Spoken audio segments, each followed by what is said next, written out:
Você pode aplaudi-lo de todo coração. De todo coração. Glória a Deus. Quantos estão alegres? Só o lado de cá está alegre, irmão.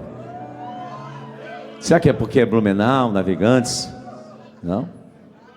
Quem está alegre aqui? Deixa eu ver. E esse lado? Do lado de cá, paga a cantina pro lado de cá. Amém? Viu como diminuiu? Pode tomar o teu lugar, queridos. Obrigado. Adorando a Deus, que bom ver você aqui nessa noite especial da nossa liderança e convidados e metidos. Glória a Deus. Um dia meu pastor falou para mim: Leandro, eu era muito tímido. Só 2 homens andaram sobre a água. Um foi Jesus, você já sabe, e o outro foi o metido. Aquele dia eu aprendi. Amém, queridos? Vamos continuar como prometemos. O trabalho que começamos no mês passado, quem lembra? Mateus capítulo 21, Evangelho, segundo escreveu Mateus, capítulo 21.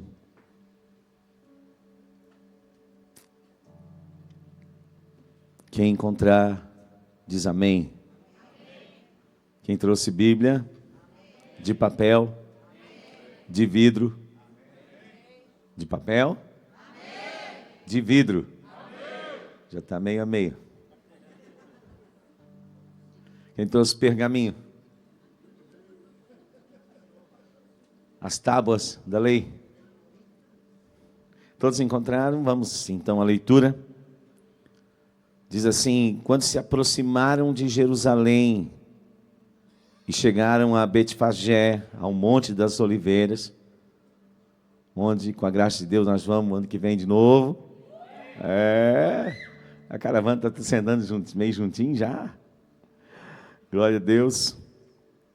Enviou Jesus 2 discípulos, dizendo-lhes: ide à aldeia que está aí diante de vós, e logo achareis presa uma jumenta, e com ela um jumentinho, desprendei-a e trazei-mos. Se alguém vos disser alguma coisa, respondei-lhe que o Senhor precisa deles e logo os enviará. Ora, isso aconteceu para se cumprir o que foi dito por intermédio do profeta: dizei à filha de Sião, eis aí te vem o teu rei, humilde, montado em jumento, num jumentinho, cria de animal de carga.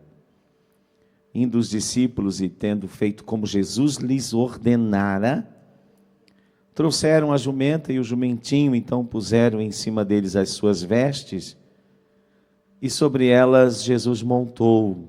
A maior parte da multidão estendeu as suas vestes pelo caminho, outros cortavam ramos de árvores, espalhando-os pela estrada. As multidões, tanto as que o precediam como as que o seguiam, clamavam: Hosana ao filho de Davi, bendito o que vem em nome do Senhor, Hosana nas maiores alturas. E entrando ele em Jerusalém, toda a cidade se alvoroçou e perguntavam: quem é esse? E as multidões clamavam: esse é o profeta Jesus de Nazaré, da Galiléia. Tendo Jesus entrado no templo, expulsou todos os que ali vendiam e compravam, também derrubou as mesas dos cambistas e as cadeiras dos que vendiam pombas, e disse-lhes: está escrito, a minha casa será chamada casa de oração, vós, porém, a transformais em covil de salteadores. Vieram a ele no templo cegos e coxos, e ele os curou. Mas vendo os principais sacerdotes e os escribas as maravilhas que Jesus fazia, e os meninos clamando, Hosana ao filho de Davi, indignaram-se e perguntaram-lhe: ouves o que estes estão dizendo? Respondeu-lhes Jesus: sim, nunca lestes? Da boca de pequeninos e de crianças de peito tiraste perfeito louvor? E deixando-os, saiu da cidade para Betânia, onde pernoitou.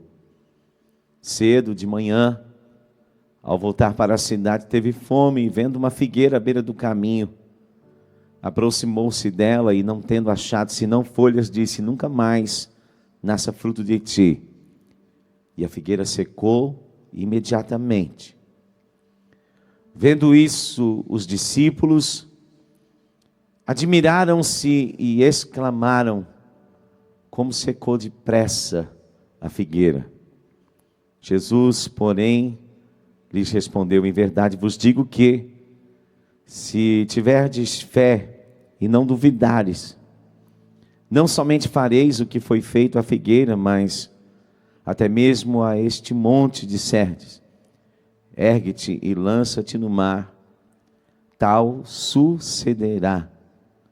E tudo quanto pedirdes em oração, crendo, recebereis. Até aqui. Todo problema é um problema de sabedoria. Você já sabia? Sabia disso? E todo problema de sabedoria é um problema de oração. A verdadeira sabedoria está lá, aos pés do Senhor. É lá que está. Nós buscamos em tantos lugares às vezes. Insistimos, teimamos, mas é lá que ela está. Sempre que eu a encontrei lá, os resultados às vezes demoram um pouco, mas não porque ele demora, mas porque eu demoro para crer. Como eu sou ruim de crer, irmão. Eu vejo gente que trompa com um anjo de manhã e de tarde já está fazendo. É que no outro dia também já disse que Deus não falou muito bem, mas então eu demoro um pouco mais, às vezes, para entender, para ouvir. Mas todas as vezes que nós encontramos as respostas na oração, os resultados são sólidos. Quantos aqui já lideram? Deixa eu ver, por favor.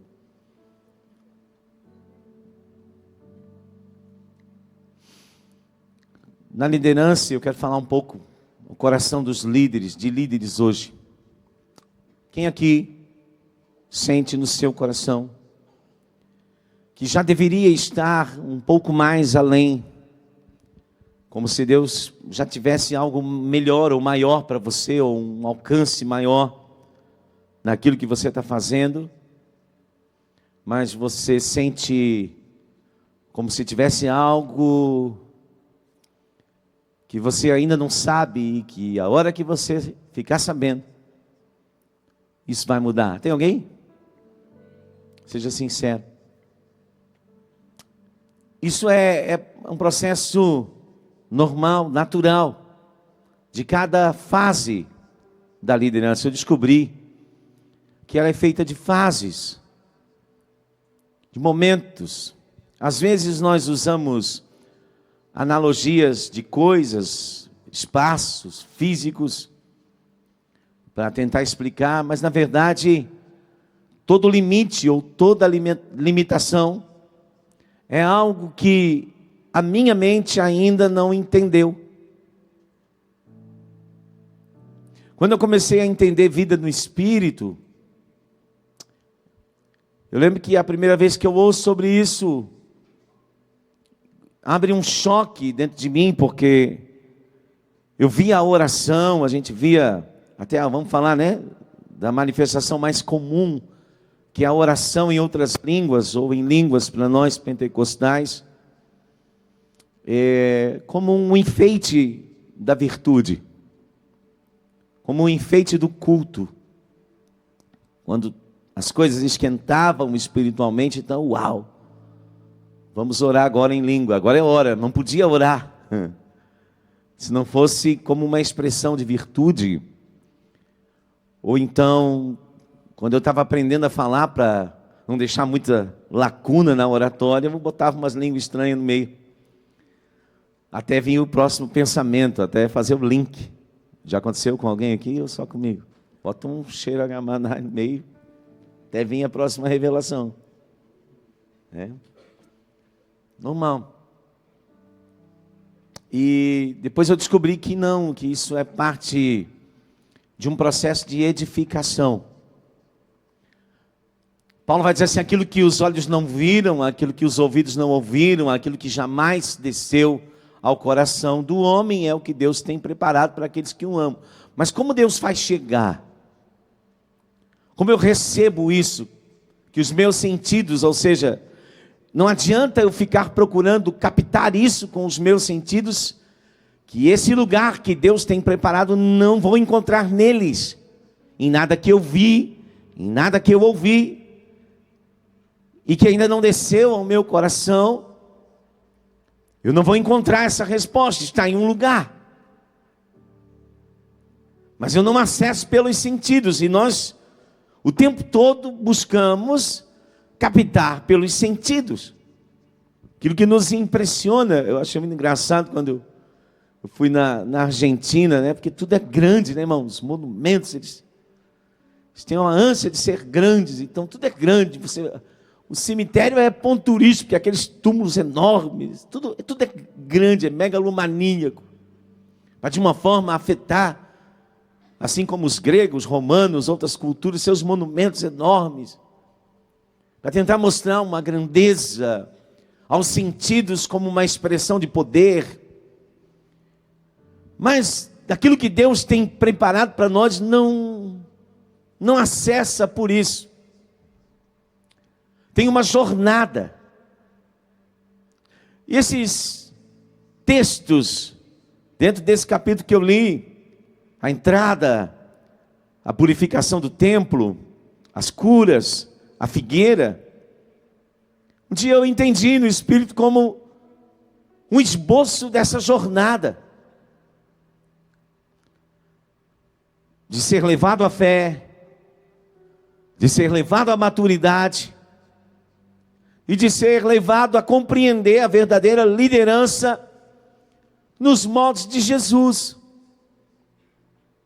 Seja ela porque, quando nós procuramos nos sentidos, então, o senso de lugar, de importância, acaba sendo medido pelo tamanho da minha expressão. E quando eu comecei, eu sofria muito com isso, porque eu não tinha nada. Quando Deus me chama para o ministério, eu não tinha nada. Eu tinha 2 caixinhas de som, um teclado, um microfonezinho, um Corsa, 2 portas. E era o que eu tinha para pregar. Aí eu comprei um trio elétrico, lá no Direto do Campo. Uma caixa de verdura, que era o caminhão. O pastor Sérgio Milho ficava com pena. Às vezes parava lá e botava o caminhão dele, o trio elétrico mesmo, e ligava o nosso som lá para a gente pregar. Mas já era uma frustração, quando você ainda vive pelos sentidos, uma inconformação, diz, puxa vida, eu cheguei aqui agora, mas tem outro que tem mais, e ele tem mais com menos tempo. E eu estou aqui há tantos anos, mas chegou outro e meteoricamente me passou, tem uma expressão maior que a minha. Logo Deus não me chamou, será o que está acontecendo? Por que só que crescer na liderança, entenda nessa noite, de jeito nenhum eu estou falando disso. Eu estou falando daquele irmão, que eu nem lembro o nome, para você fazer uma ideia, que está ali fazendo umas mini cruzadas evangelísticas, por causa de um chamado que ardia, e nunca teve uma expressão, nunca foi conhecido, nunca chegou a aquilo que os sentidos humanos chamariam de grandeza, mas um dia, muito frustrado, ele ganha um jovem para Jesus. E ele chega em casa e conta para a mulher que ele ganhou um jovem para Jesus, e o nome daquele jovem era Billy Graham.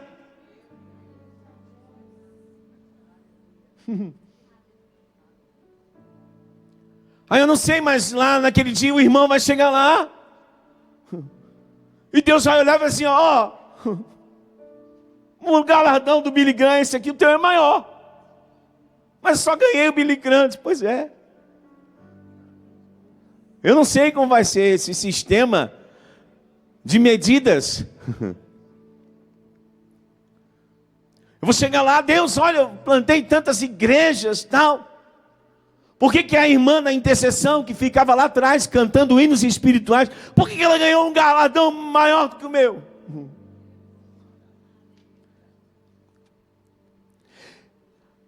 Talvez ele me diga assim, sabe quando você estava prestes a desistir, a parar? Eu chamei ela na madrugada, e se você chegou aqui de pé até o fim, foi porque ela orou. Ninguém viu ela, mas aquele chamado de oração, aquela vida na madrugada, onde talvez ela pensou que não tinha importância nenhuma, mas o meu espírito a chamava e ela obedecia. E aqui o sistema de medidas é diferente.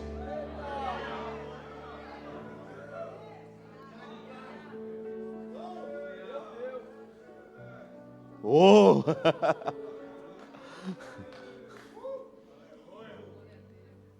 Como é que eu faço para lidar com essa frustração? A pergunta aqui em resumo é a seguinte: não é se, porque isso Deus quer. A questão é, por que você quer crescer? Deus quer que cresça. A obra dele é grande. A pergunta é, por que eu quero?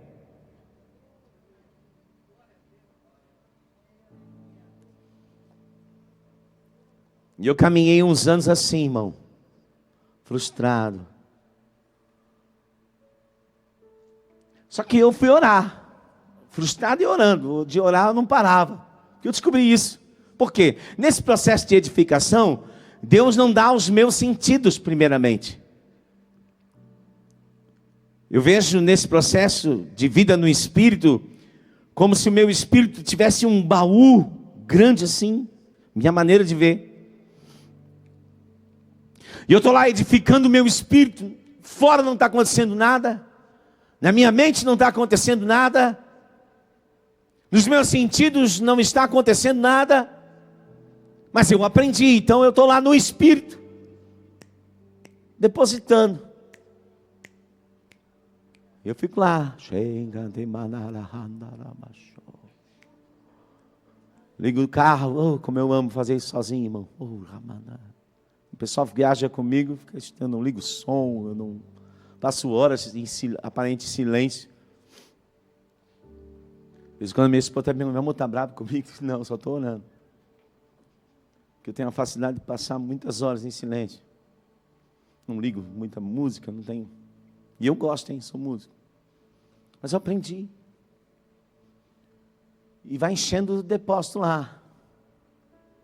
Fica lá. Aqui fora, aqui ó, tem uma guerra. Tem um campo de batalha vivo ali acontecendo. Porque os meus sentidos estão... Não, você não está indo. Você está ficando para trás. Isso não está acontecendo. Você tem que dar um jeito. Você tem que arrumar um jumentinho mais rápido. Esse está muito lento. E olha aí, todo mundo está indo. Você está ficando. As coisas é isso e aquilo. Outro tem, você não tem. Aquelas guerras da humanidade. Da nossa humanidade. Mas está lá. O canal não passa por aqui, ó. Jamais desceu ao coração. Você fica lá. Um efeito interessante que acontece, talvez você já tenha essa experiência, é que eu estou orando no Espírito, a minha mente pensa que eu estou orando por alguma coisa que eu quero. Tipo, eu estou com raiva de alguém. Aí eu quero que Deus dê com aquela pessoa na pedra. Você já teve vontade de lançar? A Bíblia diz que vai lançar os filhinhos do inimigo nas pedras. Dá para dançar mais umzinho? Dá para dar com alguém na pedra? Quem é que já teve vontade de dar com alguém na perna?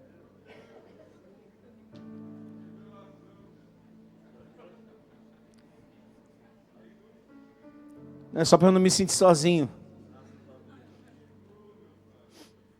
E você está ali quem?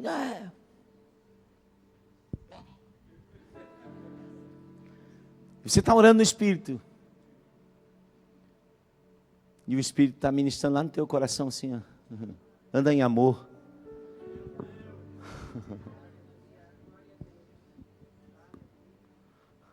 Ensinando a você a andar em amor, andar em fé. Está ministrando lá no teu Espírito. Eu já discipulei muita gente nisso, irmão. E eu tenho uma notícia não muito boa. Mais de 95% das pessoas que eu discipulei nisso deu errado.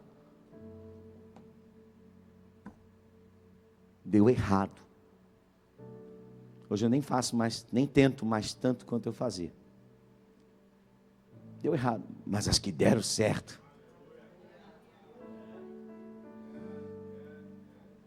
Deu errado porque não aguenta. É um processo de rasgar a tua vontade. Por que ele encerra dizendo assim, ó, qualquer coisa que pedir em oração, vai receber. Alguém aqui está recebendo tudo que está pedindo em oração? Seja sincero. Porque quando você edificar no Espírito, você não vai pedir mais besteira. Quando terminar a jornada, ele termina a jornada aqui, ó, a última frase, ó, e tudo quanto pedirdes em oração, crendo, recebereis. Maturidade. Por quê? Porque quando eu edifico de verdade a minha fé, eu não vou pedir mais nada que não seja a vontade dele.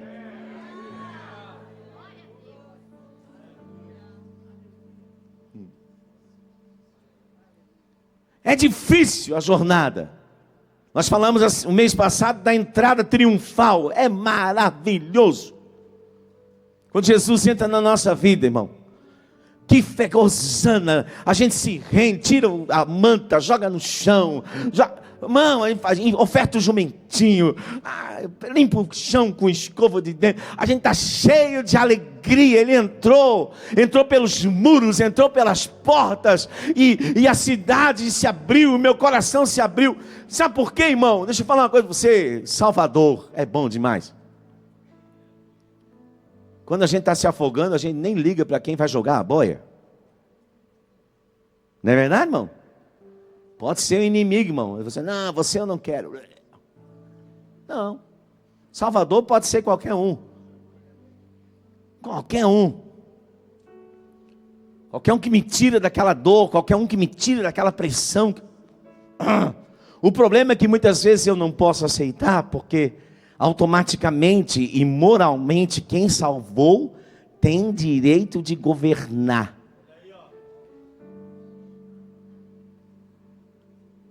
Me salvou agora, irmão, você já pediu dinheiro emprestado? Você ficou servo de quem emprestou. É assim, experimenta atrasar a parcela e depois aparece no teu Instagram você no restaurante para você ver. Não é assim? É ou não é? Não, falando sério, é verdade, não é? É, camisa nova me devendo. Não é assim? Se ajuda. Ajuda, é? Peça aqui o teu telefone aqui, alguém aqui para mim. Vamos aqui. Se essa maçã não está mordida. Ô moço, oi, eu gosto disso, né? Ô moço, ajuda aí, estou cheio de fome, como diz lá no Rio de Janeiro. Cheio de fome, não troca aí. Aí você está ali procurando a moeda. Segura aí só um pouquinho, no semáforo. Alô? Aí você está com fome, mas como é que você tem um telefone desse? Não, mas eu não vou comer o telefone. Você ajuda, não? Ou você pega de volta da mão da pessoa? Porque quem salvou vira escravo. Quem foi salvo vira escravo de quem salvou.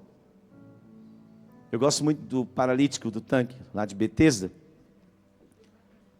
João 5, eles questionam ele. Como é que você está carregando a tua cama no sábado? Você não sabe, não pode carregar. Tal. Não. Aquele que me curou foi o que me disse: carrega a tua cama. Se ele me curou, ele tem direito de me dizer o que fazer.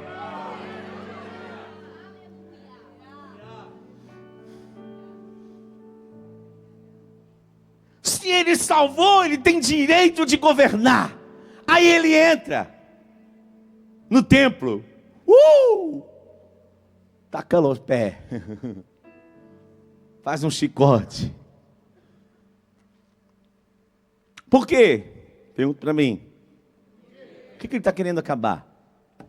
Com o reinado de Satanás. E eu próprio para você, quando Isaías fala profeticamente acerca de Satanás, ele diz assim: na multidão dos teus comércios caíste.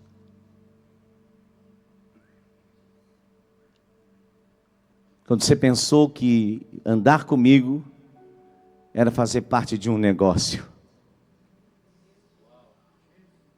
era fazer parte de uma barganha. E é um paradoxo, porque Deus quer te dar tudo. É tipo Jacó, assim, já era dele, mas ele fica tentando achar um jeito de pegar. Ele fica enganando os outros para pegar o que Deus já havia decidido que seria dele. Agora, por causa disso, eu não sei como é que Deus ia fazer. Até o Val de Jaboque. O Val de Jaboque, para Jacó, é a entrada de Jesus no templo, a mesma coisa. É o momento da definição, de limpar a casa. Aquele que entrou triunfalmente, aquele que salvou triunfalmente, que festa, que alegria, foi na cruz, foi na cruz. Agora ele entrou, só que é dele a casa. Não é mais o meu templo, é o templo do Espírito Santo. E ele não faz culto em qualquer lugar. Ele tem uma visão muito simples para esse templo. Muito simples. Jesus encontra o templo, mas é um covil. Um lugar onde os salteadores se reuniam. É um covil. Mas o propósito, ele diz: olha, não, tem uma identidade para esse templo.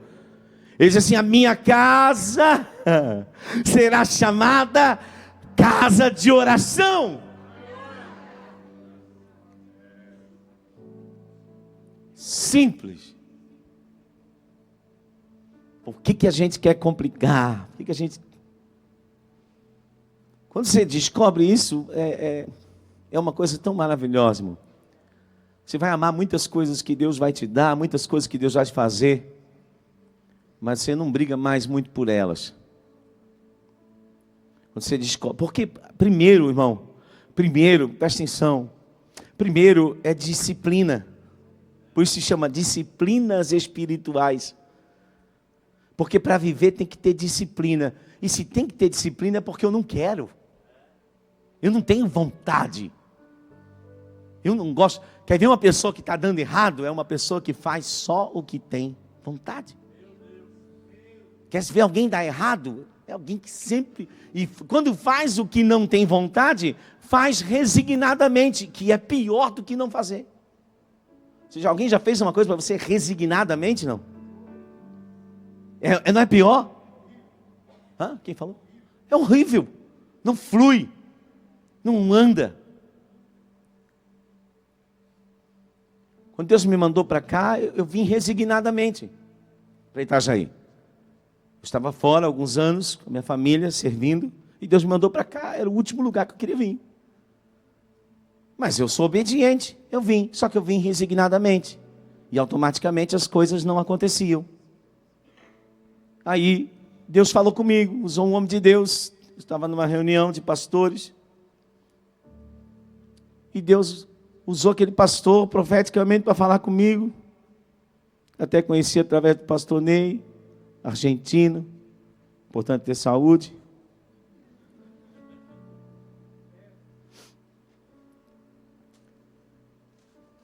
Não estão acontecendo porque você não ama essa cidade. Não posso te usar para abençoar uma cidade que você não ama. Aí eu vou falar direitinho, que a minha esposa sempre briga comigo que eu falo errado isso, que eu não sei contar direito, mas eu fui no cemitério fazer um trabalho. Mas não é um trabalho para o mal, era um trabalho para o bem, irmão. Amém? Eu fui orar. Pode orar no cemitério? É porque eu prego lá todo ano, me avisa que eu não vou. Eu fui orar. Eu tinha um terreno lá, tenho ainda. Tenho um terreno no cemitério. Tem um prédio agora lá. Que partiu, primeiro foi meu pai, depois foi indo da família, foi botando tudo lá. Mas na época tinha só o meu pai e uma tia lá. E eu sentei lá do lado para falar com Deus, não foi orar para eles, amém, irmão? Mas você vai entender por que Deus falou comigo naquela manhã, usando a vida do apóstolo Gustavo Lara na época. E eu fui para lá, e eu sentei lá, fui falar com Deus, digo, Deus, eu estou com um problema sério. O Senhor falou uma coisa, eu sei que é verdade, mas eu não consigo mudar isso. E eu estou aqui, resignadamente, o Senhor mandou, eu fico aqui. Se o Senhor quiser, olha como o Senhor manda em mim, eu nunca mais saio daqui, igual Simei assim. Se eu botar o pé para fora da fronteira, o Senhor me mata. Eu fico aqui. Eu não vou nem em Navegantes, não vou lá no pastor Fernando mais. Brincadeira, eu nem conhecia o pastor Fernando ainda. Mas o pastor Fernando ia ter que vir aqui. É sério, irmão, foi muito sério isso. Foi muito sério. Não está de brincadeira. Eu brinco bastante, né? Mas eu sou sério. Com essas coisas eu não brinco. Mas eu já tinha lido a palavra o suficiente para saber de uma coisa. Aquilo que não existe, Deus pode criar. Eu disse, Senhor, eu não tenho. Mas então cria em mim um coração que ama essa cidade. Eu não quero ficar aqui resignadamente. Eu estou gastando meu tempo, estou perdendo meu tempo, as coisas não estão acontecendo. Eu pregava, não ganhava uma alma, irmão. Via um visitante na igreja, era um trabalho. Nada acontecia. E eu sabia, Deus tinha chamado. Você tem que parar e pensar, e buscar, e conversar com quem já caminhou. Antes de ficar dizendo, ai, Deus me chamou, Deus não me chamou, será que é, será que não é? E ficar fazendo besteira. Para. Fala menos.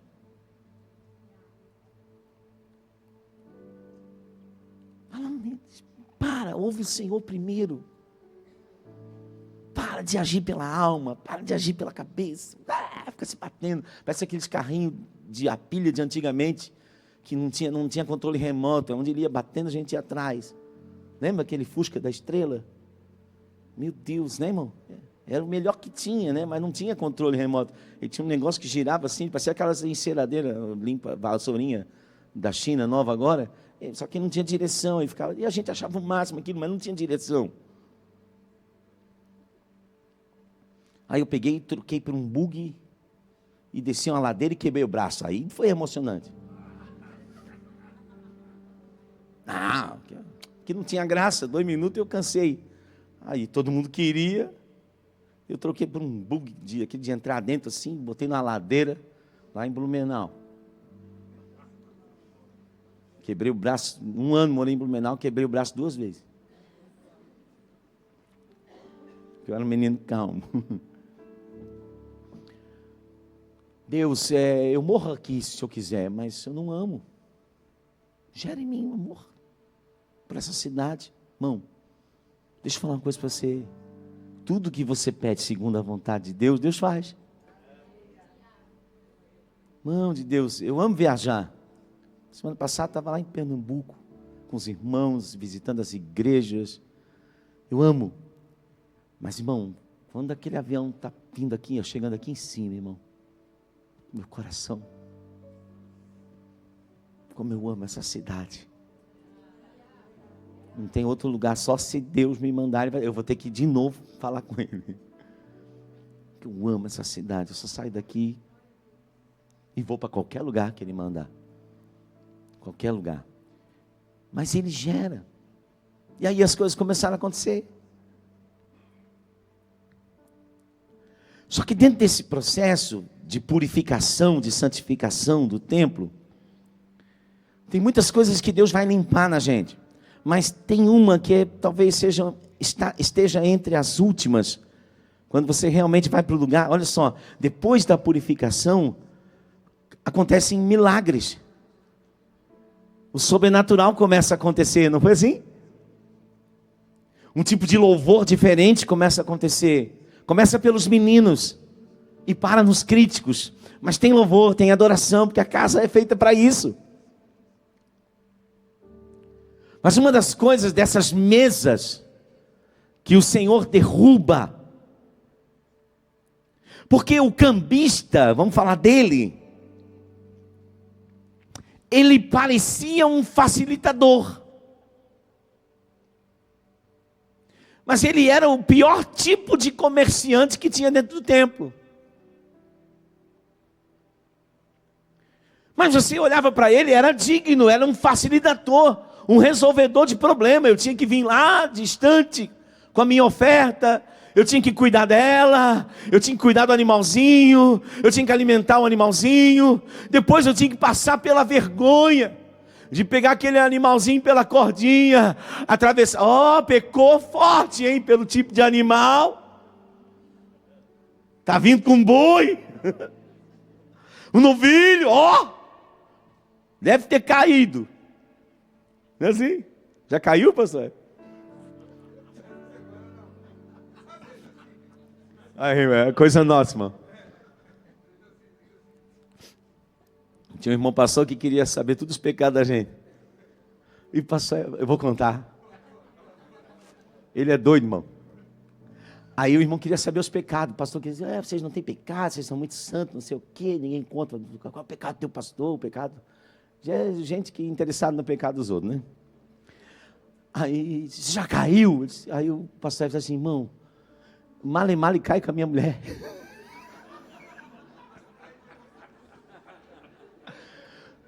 Se eu cair 2 dias com ela, no terceiro eu não me levanto.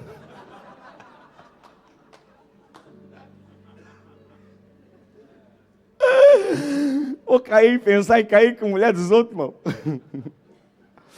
Eu digo, olha, sabe que é verdade?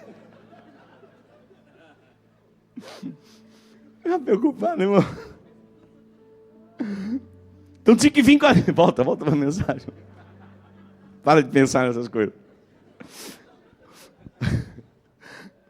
Aí aqui, ó, tá vendo? Ó, olha lá, ó. Tá indo. Caiu, deve ter caído. Não, irmão. Era só trabalhar e ganhar dinheiro. Botava o dinheirinho aqui e ia pro templo. Ó, olha. Hã? Não tá indo, não tá levando nada. Chega lá, vai no cambista, troca o dinheiro pelo sacrifício que a lei exigia e entregava e estava tudo certo, legalmente correto. Não tinha que ter quebrantamento, não tinha que ter oração, não tinha que ter jejuns, não tinha que ter humilhação, não podia passar pela humilhação pública de expor aquele pecado. Não, vai lá, negocia, compra. E legalmente está certo, porque a lei tem esse poder. A lei, né? Você pode olhar para a lei e dizer assim, eu vou olhar com o desejo de obedecer, ou eu posso contratar um bom advogado especialista em criar um jeito de fazer a lei cumprir, porém com a moral errada. Mas legalmente eu cumpri.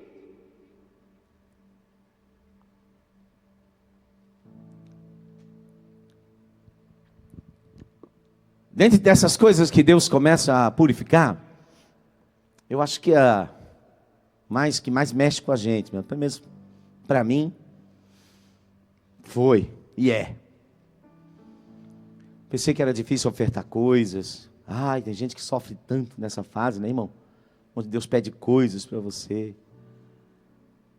Ai, que dor. Olha, pastor, o tamanho da oferta que eu dei, irmão. Você vai ver a próxima fase. Você nem passou dessa ainda. Mas uma das mais difíceis, e nós somos levados, não é se, é o porquê que eu estou fazendo. É a intenção. É um negócio.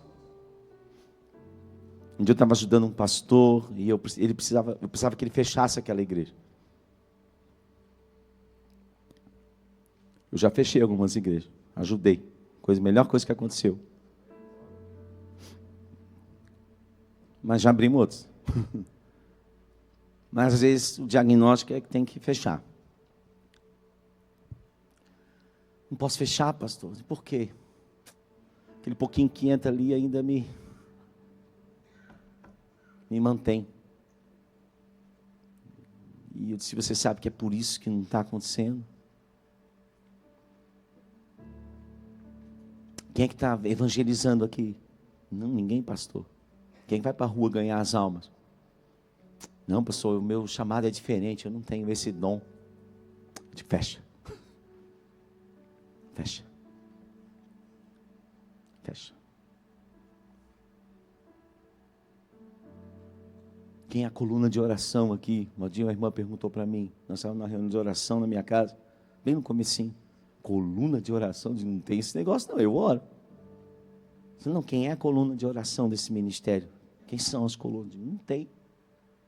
E ela foi embora, não me disse quem que tinha que ser. Mas eu já sabia, se não tiver ninguém, tem que ser eu. E eu comecei a ser eu. Então a coluna de oração é gente que se responsabiliza. Todo mundo ora, mas quem se responsabiliza? Quando está bom, quando está ruim, quando está difícil, quando tá...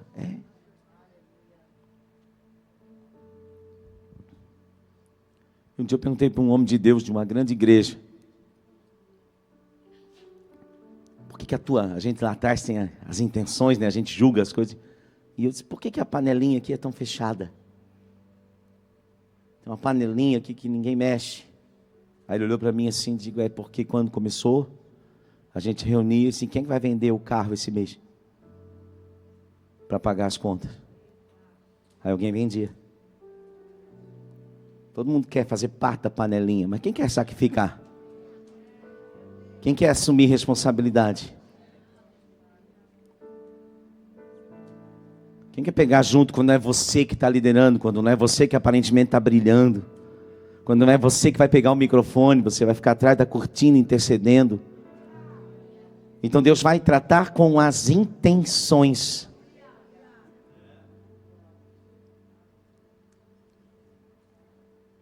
Aí está forte, né, irmão?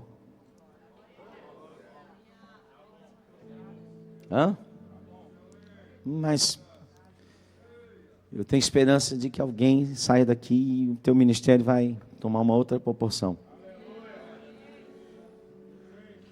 E o dia que Deus me quebrou, irmão, não foi quebrar, foi um soco no estômago. Deus trouxe uma pessoa na igreja que tinha me machucado, ferido fortemente, me amaldiçoado.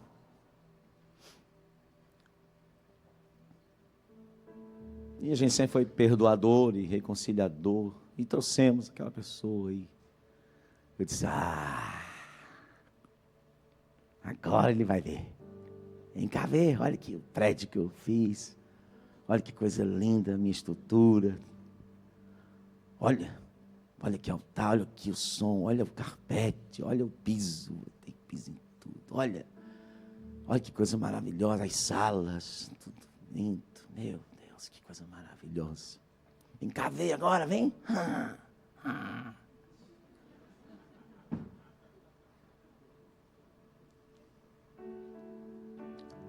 Aquele dia, irmão, e eu vinha orando 3 anos. 3 anos, irmão. Mas orando, rasgado, humilhado. Senhor, às vezes 3 dias, 4 dias, para uma gota de unção e não tinha. Não vinha, irmão. E as coisas não aconteciam, não passava daquilo. rasgado. E eu orando, mas orando. Uma humilhação, irmão, humilhação. Passei um tempo, aquele tempo foi um tempo de tanta humilhação, irmão. Eu fui tão humilhado, que eu tenho até vergonha de contar. Porque eu ainda tenho um pouco de orgulho. Cadê? Mas foi um tempo de humilhação, irmão, de tudo que é tipo que você pode imaginar. Deus me quebrou, me moeu, irmão. De um jeito assim, eu só tinha uma coisa, era tanta pancada, que eu só tinha uma coisa assim, sabe, quando aqueles filmes assim do Sylvester Stallone, assim, o cara abre o olho assim, né, e vem aquela nuvem, eu estava ali apanhando, tentando levantar, mas entrou uma coisa em mim, uma chave, pastor Wander, e eu dizia assim, eu só não posso parar de orar. Eu só não posso parar de orar. E alguns irmãos me acompanharam naquele tempo, nasceram lá. E eles viam a minha situação, arrumava a igreja. Só não posso parar de orar, só não posso parar de orar, só não posso parar de orar. Era só o que eu tinha, irmão. E eu fiquei lá, irmão. Dia após dia, foi virando meses, foi virando ano. E nada acontecia, irmão. Nada acontecia. Não foi um mês, assim, ai que prova. Eu passei uma luta de 3 meses. Meu Deus, como 3 meses é longe, irmão. Não, foi mais. Não saía. Até aquele dia que eu pensei, amor, deve estar vindo o tempo de ficar bom. E aí Deus vem e vai mexer na minha intenção. Quando aquela pessoa entra na igreja, eu me senti podre. Olhei o templo assim, eu estava podre. Meu Deus, irmão. Eu lembrei de Moisés, sabe? Antes de enviar Moisés, Deus disse assim, ô Moisés, o que tens na mão aí? Tem um cajado de pastor. É isso aqui o que tu vê, joga no chão, vira cobra. Ou seja, aquilo que representa a autoridade para ti, por enquanto, é cobra. Você tem um cajado, mas é cobra. Pega de volta. Cajado. Pega a tua mão, ó. A mão que toca tudo que você faz, Moisés. Bota no teu coração. Vamos ver a tua intenção, Moisés. Ele tira, está leprosa. Ou seja, tudo que tu toca gera divisão, gera luta, gera solidão. Bota de volta, Moisés. Ficou boa. Aí ele começa a entender. Aquele dia o meu coração, sozinho, irmão. Estava dentro de mim assim. E sabe o que era pior, irmão? Deus tem as suas coisas especiais, né? Era dia do meu aniversário. Era o dia do meu aniversário. E eu olhei assim, irmão, podre. O homem de Deus estava podre. Deus revelou a minha podridão, a minha intenção podre. O porquê que eu queria. Tinha ali o chamado, tinha uma verdade, mas ela estava corrompida, podre. E aí eu pirei. Eu pirei, irmão. Eu fui para dentro daquele lugar e eu não ia sair mais de lá sem que Deus falasse comigo. Eu fui para lá e eu não levei nada para comer. E eu fiquei uma semana lá, sem sair. Uma semana, irmão, trancado. Eu fico olhando assim, como é que a minha esposa teve graça para passar esses tempos? Como é que ela aguentou? Porque a mulher precisa se sentir segura na missão que o seu marido está cumprindo, mas quando Deus está matando ele. Quanto você aguentaria? Você quer que Deus use o teu marido? Você aguentaria Deus matar ele?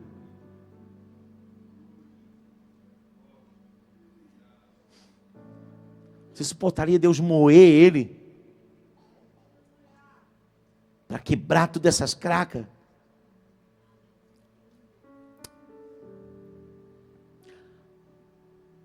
Passou uma semana, irmão.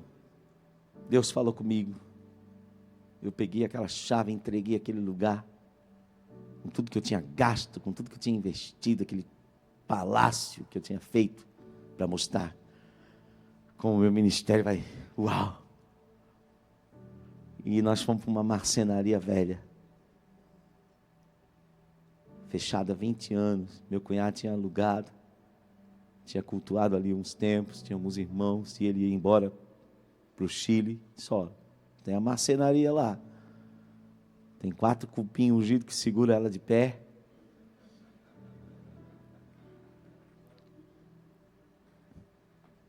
E eu fui, irmão. Pensa na humilhação. Pensa na humilhação na cidade. Pensa, todo mundo olhando, ó.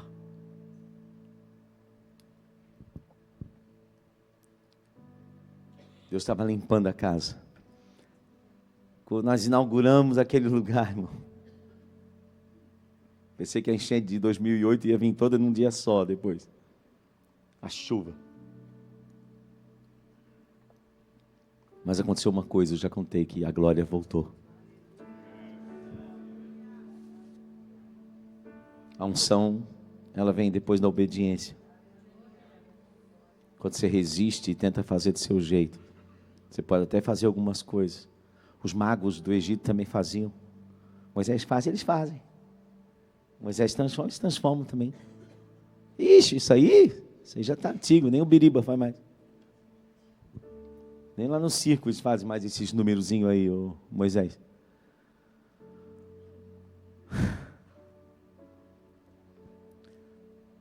Aí veio o sobrenatural. Mas Deus vai periodicamente, irmão, mexer com as intenções. Talvez a pergunta é: por que eu quero fazer?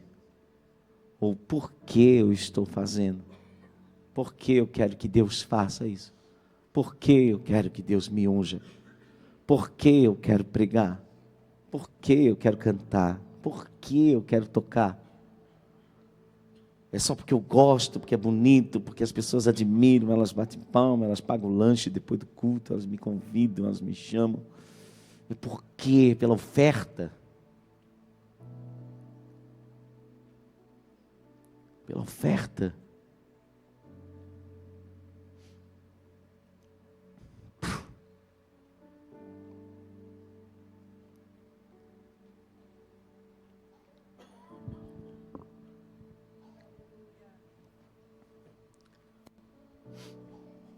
Por quê? E a gente quase sempre não gosta da resposta, né? Ela é suja. Ela é suja. Mas se você quer ser usado por Deus de verdade, Deus não te poupa disso. Você vai ter que passar uma hora ou outra. Adia o tempo que você quiser. Mas se você quiser andar com Deus de verdade, é lá que o Espírito vai levar você, ao deserto. Para que lá você aprenda a dizer não para Satanás. Quando você disser sim, continua no deserto. E Satanás vai lá fazer o que com Jesus? Negócio. Negócio. Vou te dar. Vou fazer. Mostra, prova. Mostra que tu é. Mostra a tua identidade. Pula daqui. Economiza tempo. Usa o poder para mostrar quem tu és. Ninguém aqui vai duvidar que tu é o Messias se tu pular do pináculo do templo e não morrer, os anjos vierem te segurar. E está na palavra, é legal. Está escrito e é a respeito de ti que está escrito. Vai dar ordem aos seus anjos aqui. Para que cruz quando tu pode mostrar o poder? Para que deserto? Para que fome no deserto quando tu pode fazer pão para ti mesmo? Jesus multiplicou pão para milhares de pessoas, mas Ele nunca transformou pedra em pão para Ele mesmo.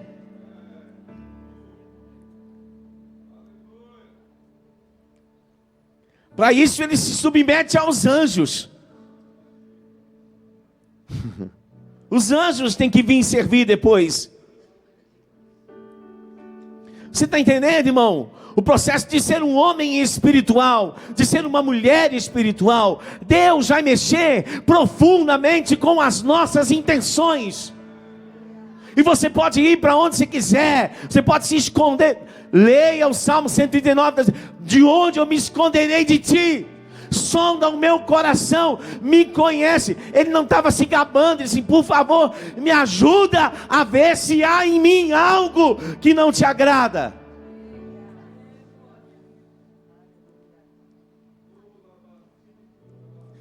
Ou seja, nem eu sozinho, sem o Espírito, sou capaz de verdade de discernir. Irmão, um dia eu vivi um negócio desconfortável.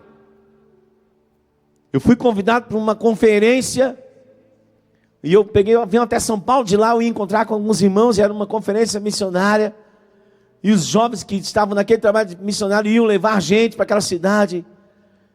2 jovens cheios de Jesus, e eles saíam de São Paulo até o interior toda semana para plantar aquela igreja missionária. Eles trabalhavam no banco e voltavam domingo depois do culto, 4, 5 horas dirigindo para trabalhar de manhã. Mas isso não me deixou desconfortável. Me deixou desconfortável o fato de que um daqueles missionários não tinha os movimentos da sua perna. Ele andava numa cadeira de roda. E ele era bem salvo, irmão. Eu acredito, sabe por quê? Porque ele tomou aquele tiro no assalto. E ele ficou paralítico. E ele converteu, e ele trabalhava no banco. Acho que ele converteu bem. Pode isso, não? Um ex-assaltante trabalha no banco. E ele disse que ia dirigindo. E eu vendo o trabalho, chegando lá, vimos o que aqueles moços estavam fazendo, irmão. E eu estava com outro amigo, e a gente disse: cara, vamos orar para Deus curar esse irmão. E nós oramos aquele final de semana inteiro, irmão. Senhor, não tira ele dessa cadeira. E estava chegando domingo à noite, irmão. A gente ia vir embora, e nós ajoelhamos assim no canto do altar. Deus, está acabando o tempo, faz, Senhor. A compaixão estava tão grande no meu coração. Aí Deus disse assim no meu coração: não vou fazer dessa vez. Eu disse: por que, Senhor?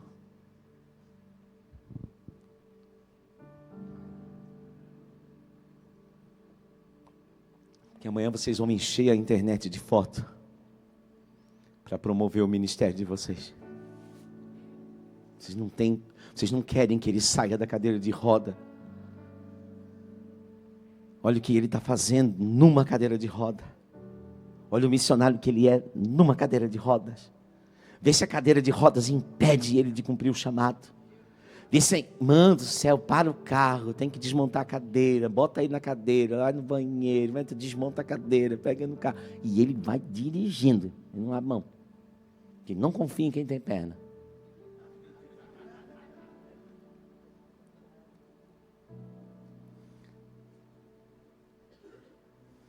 Entendeu? Deus vai mexer com a intenção. Deus vai purificar o tempo de chicote, irmão. Todo negócio que tem no nosso coração de motivações erradas vai ser tratado. Vai ser tratado. Eu estou falando com alguém que quer ser usado por Deus. De verdade, irmão. Essa mensagem é para você. O caminho é um pouco mais lento. Porque daí as pessoas vêm aqui, olha o que Deus deu para a gente, vê a obra que está acontecendo, vê a igreja crescendo, vê os projetos acontecendo. Digo, uau, que maravilha, eu quero isso, irmão. Do jeito que nós vivemos, tem um outro tipo de custo. Mas Deus nos permite viver e ser, irmão, para você não pensar que do jeito certo não acontece. Acontece. Porque do jeito errado acontece. Então tem que acontecer do jeito certo.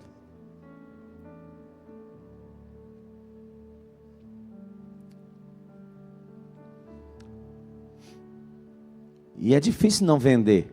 Porque chega uma hora que cresce, irmão. Parece um monte de gente para comprar. Parece um monte de gente querendo comprar. Meu Deus do céu, irmão. Você imagina, nós temos um projeto social aqui, com crianças e adolescentes, que já engloba, irmão, a gente não tem mais onde fazer sala. Mais de 200 crianças fazem aula aqui todas as semanas. Meu Deus do céu. Coisa boa para arrumar um dinheiro, irmão. Coisa boa para arrumar um troco.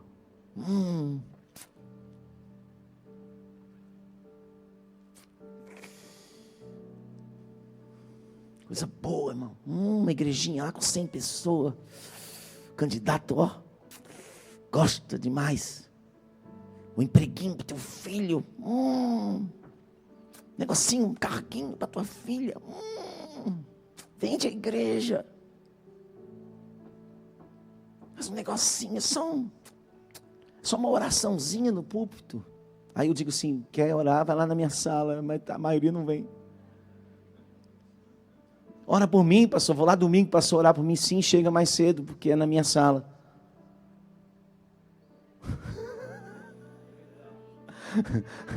Eu oro, claro, nós somos cidadãos, né, irmão?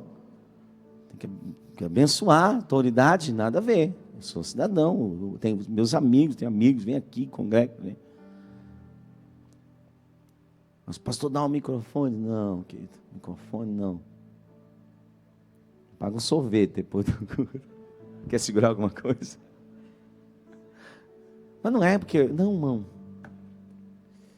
É porque essas coisas são perigosas.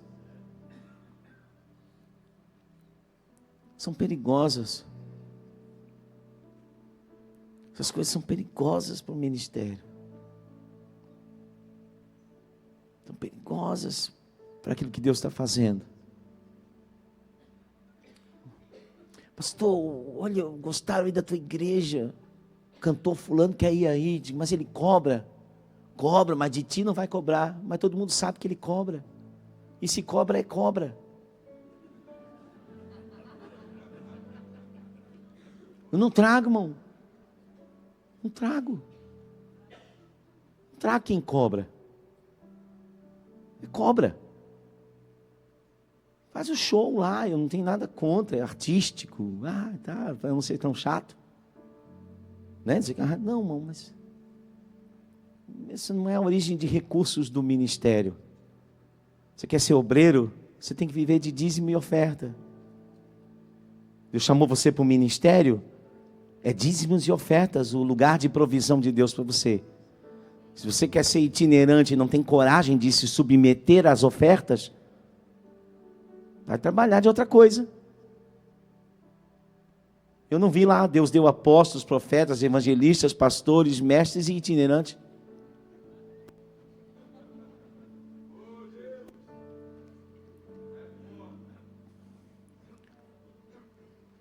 Pastor, mas cara, eu vou continuar dizendo isso, sabe por quê? Porque quando tudo isso aí estourar, irmão, a gente vai estar aqui ainda. E vai estourar. Vocês viram aí, São Paulo, né? Uau! Estoura, irmão. Olha que expressão, meu Deus do céu. A gente não consegue nem um parapente, os caras já têm helicóptero. A gente não tem nem um paraquedas para pular do morro. Não tem problema, se Deus der. Mas os negócios vão quebrar. Deus vai quebrar um a um. E eu sonho com Jesus limpando a igreja de novo. E doa em nós também, não tem problema. Preguei, irmão, em muitos lugares, prego, eu viajo. Eu não rejeito oferta, irmão, porque não pode, é errado. Oferta é uma semente, eu não posso impedir essa igreja de ser uma bênção. Mas é loucura você pastor, só vai lá porque ganha uma boa oferta. Ô irmão, Graças a Deus, a maior igreja que eu prego é a que eu pastoreio. Eu dou oferta para os pregadores que vêm aqui, irmão, que eu nunca ganhei na vida em lugar nenhum. Eu nunca ganhei a metade da oferta que eu dou. Eu nunca ganhei metade da oferta que eu dou. Porque Deus não me chamou para receber, Deus me chamou para oferecer.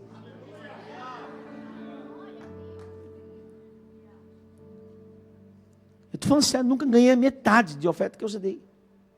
Nunca. Entendeu? Eu já vendi cachorro quente, quando Deus me chamou. Eu vendi pano de prato. Minha mulher cortou cabelo em barbearia. Dia inteiro, sábado, cortando cabelo, para eu poder pregar domingo. E a gente teve que dar para os meninos comer. E comeram bem.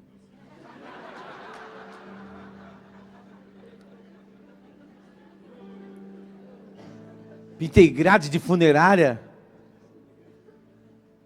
Vendi cachorro. Eu nunca preguei nos Gideões, mas já vendi cachorro quente nos Gideões, eu e ela. E não tem problema nenhum nisso. Eu vendo água mineral no semáforo para sustentar essa mulher.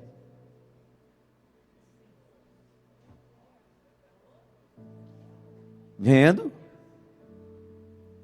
Porque ela ficou comigo quando não tinha nada, irmão.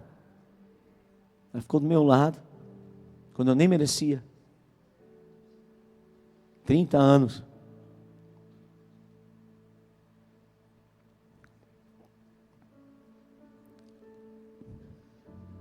Figueira sem fruto. A gente terminar. Meu Deus. Esqueci de olhar para o relógio. Quem está sendo abençoado aqui?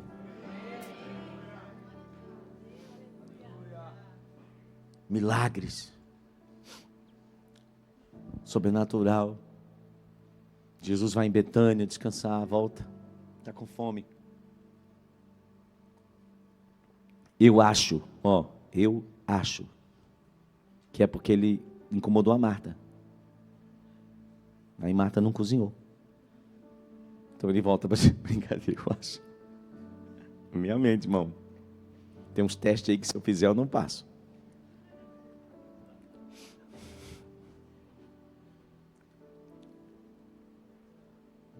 Ele olha a figueira, tem folha,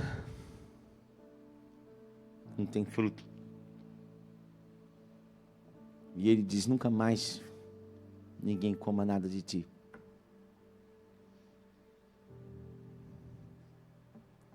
E a figueira seca. Eu já falei, já preguei isso muitas vezes. Tem até um livro que vai sair.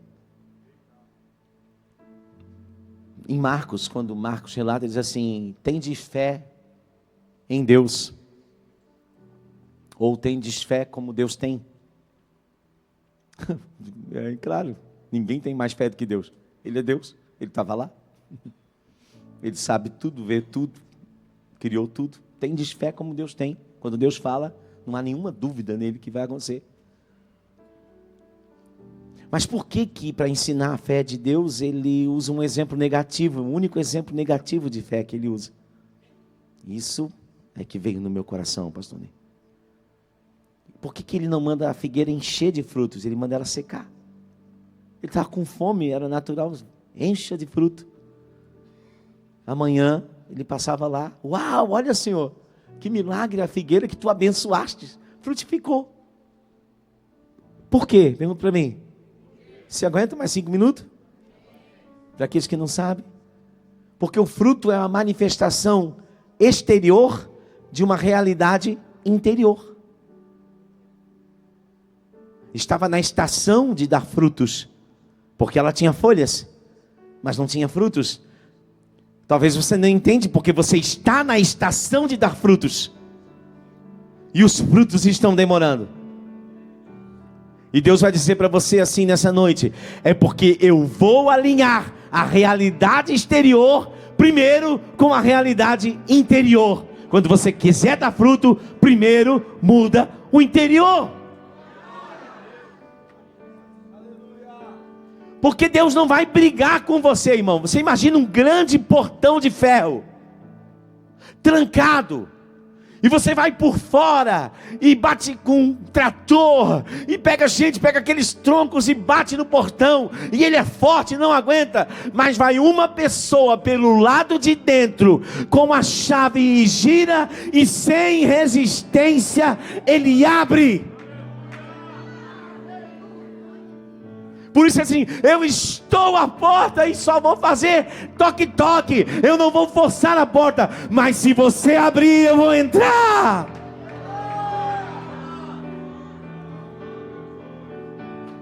Deus não vai forçar você, Ele fica ali, ó,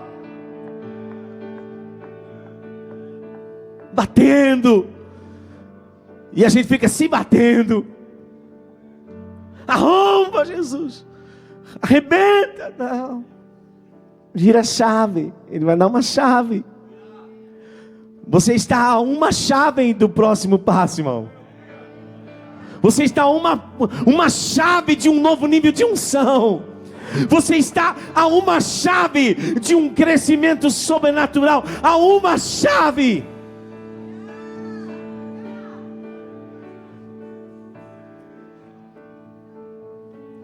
A pastora falou aqui, comporta é porque está retendo. Só uma chave abre essas comportas. Não é uma porta, é uma comporta. Ela está retendo pressão. Ela está cheia de pressão. Então quando você girar essa chave, a chave certa, ela rasga. Vem de uma vez só. O barco transborda. A rede parece que vai arrebentar de tanto peixe.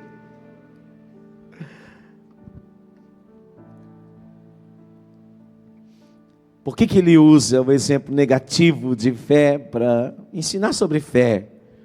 Porque tem que alinhar o interior. Eu falei aqui sobre essa chave. Por que não acontece o milagre? O milagre não acontece porque eu não creio. Tudo que todo mundo já sabe. Eu não creio por causa da intenção errada.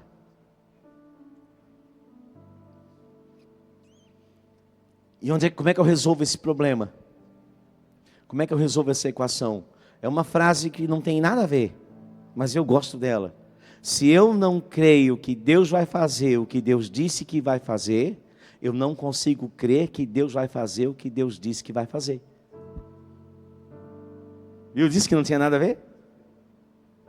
Se eu não creio que Deus vai fazer o que Deus disse que vai fazer, eu não consigo crer que Deus vai fazer o que Deus disse que vai fazer. E eu explico. Se eu não creio que Deus vai tratar com o pecado como Deus diz que vai tratar com o pecado, eu continuo no pecado, então eu não consigo crer nos milagres que também Deus disse que vai fazer. Se eu não creio que Deus vai fazer o que Deus disse que vai fazer, eu também não vou crer que Deus vai fazer o que Ele disse que vai fazer. Então a fé não se abriga no coração, ela se abriga na mente. Eu fico cheio de fé na mente, mas quando vem a pressão, vem o problema, vem a dificuldade, eu viro a esquina, a fé desapareceu. Não tem pressão, porque ela não desceu no coração. Qualquer pessoa que disser a esse monte, ergue-te daqui e lança-te no mar, e não duvidar no seu coração, mas crer que se fará aquilo que diz. Eu digo, mas se essa fé está na mente, ela não funciona. Ela precisa estar no coração, mas no coração ela só se abriga se eu realmente creio que Deus vai fazer o que Deus diz que vai fazer. Aí ele vai limpar a casa, e eu estou terminando, irmão. Lá no campo dos álibis. Nós somos especialistas em álibis. Nós somos mestres, tem uma coisa que eu sou bom, em álibis. O álibi é a desculpa que eu uso para não estar vivendo o que Deus disse que eu deveria viver, porque eu não consigo crer que Deus vai fazer o que Ele disse que ia fazer. Então eu tenho que criar um álibi. Não, quem sabe é o meu filho que vai viver. Não, quem sabe vai ser a geração que vem depois. Não, quem sabe eu já estou velho demais, agora o meu tempo passou. Não, quem sabe é porque... Pastor, por que não está crescendo, irmão? As pessoas não querem. Não, elas querem, mas precisa de unção para perfurar o coração delas. Nunca diga que elas não querem. Você planejou errado, orou pouco, não liderou certo, não gosta de aprender, não gosta de conselho. E quer que as pessoas façam o que você não faz. Aí você diz, não, mas é que elas não querem. Não, elas querem. Elas só primeiro vão olhar se você está sendo coerente ou incoerente com aquilo que você diz. Elas não vão seguir a tua liderança enquanto você for incoerente. Elas podem seguir por um tempo, mas você pode me enganar por um tempo, mas você não pode me enganar para sempre.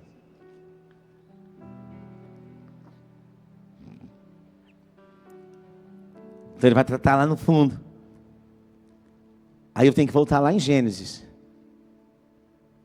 Deus disse, não come, porque o dia que comeres, certamente morrerás. O que Deus disse? Não come. O que o diabo disse? Come. O que Deus disse? O que o diabo disse? Vai dar nada. Olha os álibis. Deus não quer que vocês sejam como Ele.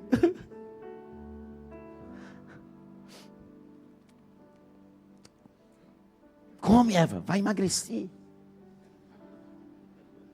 Brincadeira, irmão. O que eles fizeram? Qual foi o pecado de Adão?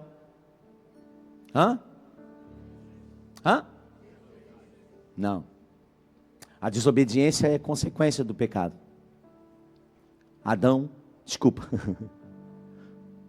O pecado de Adão foi a incredulidade.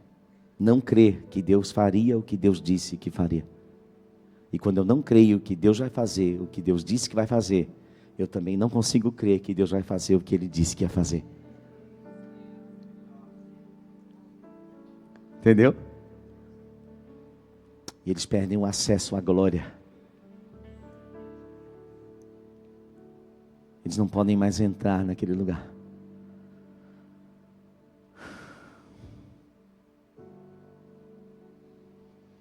Ele ainda está debaixo de uma lei, a lei da semeadura está agindo, mas a oposição, os espinhos, os abrolhos, tudo que ele faz é contaminado.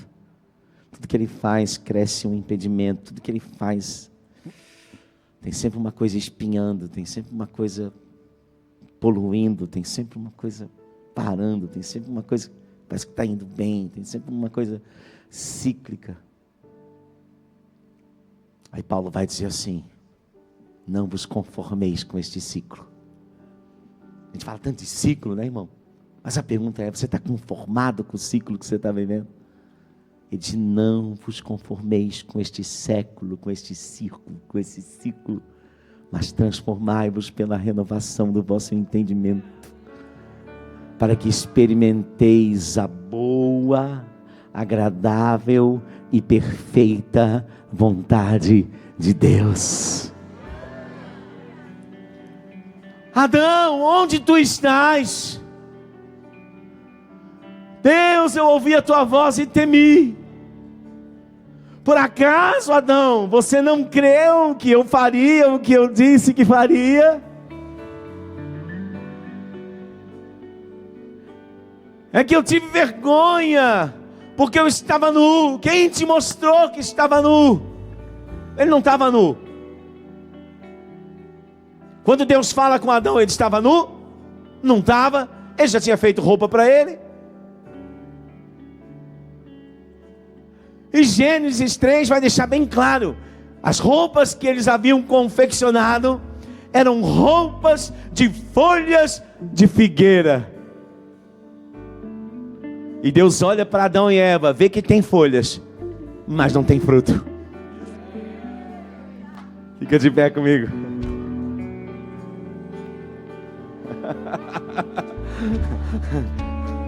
E Deus diz assim: eu quero os meus frutos. E com essa folha de figueira não vai ter fruto. Então ele pega um cordeiro, ele pega um animal, ele mata aquele animal. Pela primeira vez a terra sente o gosto de sangue. E era um sangue inocente. E Deus pega aquela roupa e cobre Adão, e cobre Eva. Agora a gente pode conversar. Mas esse sacrifício não é perfeito, ele vai apodrecer, ele vai degradar. Então sempre que essa roupa apodrecer, tu mata outro animal e faz uma roupa para você de novo. E sempre que essa roupa apodrecer, você mata um animalzinho e faz uma. Mas um dia esse cansaço vai terminar. Sabe por quê? Porque vai vir o Cordeiro, vai vir o Messias, vai vir o ungido. E João Batista está lá batizando no Jordão, e ele diz assim: chega, acabou. Eis o Cordeiro de Deus que tira o pecado do mundo.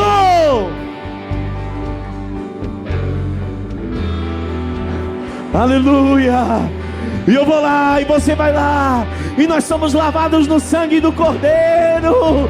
Aleluia. Deus entra no nosso coração, e nós entramos no processo de santificação. Ele começa a limpar a casa, os milagres começam a acontecer, Ele alinha as nossas intenções, e agora nós começamos a cumprir o chamado de Deus. Eu vos juro, escute, fica firme, vai valer a pena. João capítulo 11, o Lázaro morre, Jesus não vai. 4 dias depois, Jesus vai, ressuscita Lázaro. Os sacerdotes olham, os escribas olham e dizem: tem que morrer, alguém vai ter que morrer, senão nós vamos perder a nação. Ele está sendo profeta, ele carrega a estola, ele está sendo profeta, ele está caído, mas ainda profetiza. Alguém tem que morrer. E um dia Jesus disse para mim, quando eu estava me sabotando, irmão, Ele pegou essa palavra numa madrugada e Ele ministrou ao meu coração. Ele disse: eu não tenho problema que você fique conhecido, eu não tenho problema que você vá para o cartaz, não sabota mais o teu ministério, eu não tenho problema com isso. Mas aos moldes de Jesus, se o fato de você ficar conhecido não estiver te levando para a cruz, é porque você está ficando com a glória, e a minha glória eu não dou a ninguém.